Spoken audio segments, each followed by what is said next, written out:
Let's talk about wandering. I don't hear or see anybody out there teaching wandering. It's a little piece of my adventure recall course, and it is a little piece to my leash walking course, but it's a big thing. People always ask me, how do I get my dogs to just hang out with me and follow me and do whatever I'm doing and stay connected and not pull on the leash and all the things. And I tell them wandering. If you don't do anything, if you don't teach your dog sit down, stay, come, heel, do this. And take all the time that you need, that no matter where you go, your dog follows. So 10-foot leash, and you're going to head out on your walk, and anytime your dog gets ahead of you, you're going to go in a different direction. Now you notice I didn't say go in another direction, meaning back and forth. I don't want you to turn around and go in a different direction. I want you to go the opposite direction that you're going in. I want you to go in a different direction. So I want you to think about zigzags and triangle as it relates to wandering. So if my dog focuses on something that way and gets ahead of me, I'm going to go that way. And then if my dog follows and gets ahead of me and focuses on something that way, then I'm going to go that way. And so I'm doing these more triangles and zigzags. I'm cutting behind my dog. I'm not trying to get in front of them to change their direction. You're training on a 10-foot leash with a flat, good, snug buckle collar, no corrective collar on them, just the regular collar and a 10-foot leash, and head out and start wandering through your neighborhood, through the parks, wherever. If I'm coming up on a dog, I'm going to shorten my leash up to 6 feet or 4 feet, but I'm going to keep wandering. If my dog goes to that dog, I'm going to go in a different direction.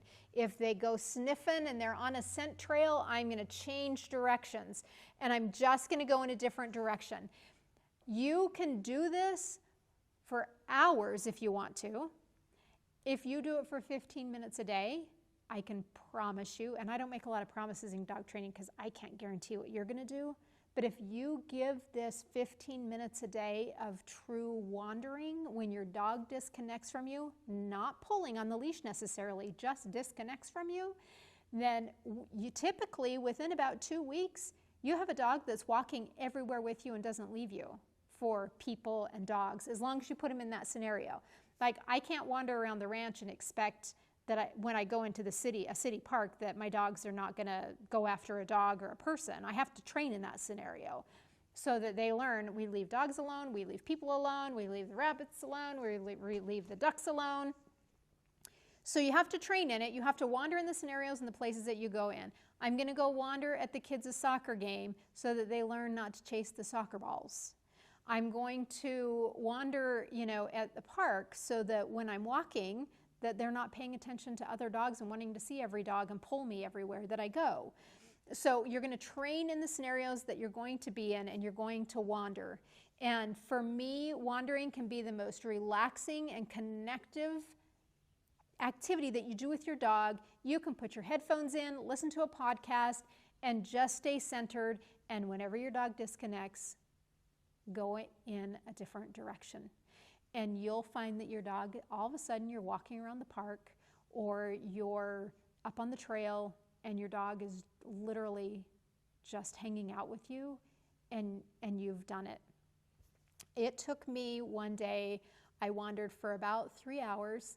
We stopped and we drank some water and relaxed in the shade. But that dog finally made the connection that it didn't need to run to the end of the leash and hit the end of the leash and disconnect from me. And we just continued to wander. If I stop, I want my dog to stop. If my dog chooses not to stop, I continue to wander. And I wander until I stop. We stop at a shady spot. My ultimate goal is when I stop, they just lay down and wait for what's next. The instant they get up, I start wandering again. And then I stop, maybe as if I'm going to talk to a friend. I want them to lay down. If they don't lay down, I go wandering again. If they lay down, I stay there until they decide that they can't be there any longer, and then I go wandering again. So it is the most important thing that you can do with your dog. It's a fabulous activity. You can talk on the phone, you can listen to your podcast, you can listen to a book, whatever that is, you just go out and wander and hang out together and enjoy being outside together in a way that teaches your dog how to connect with you. And that is the Dog Training 360 way.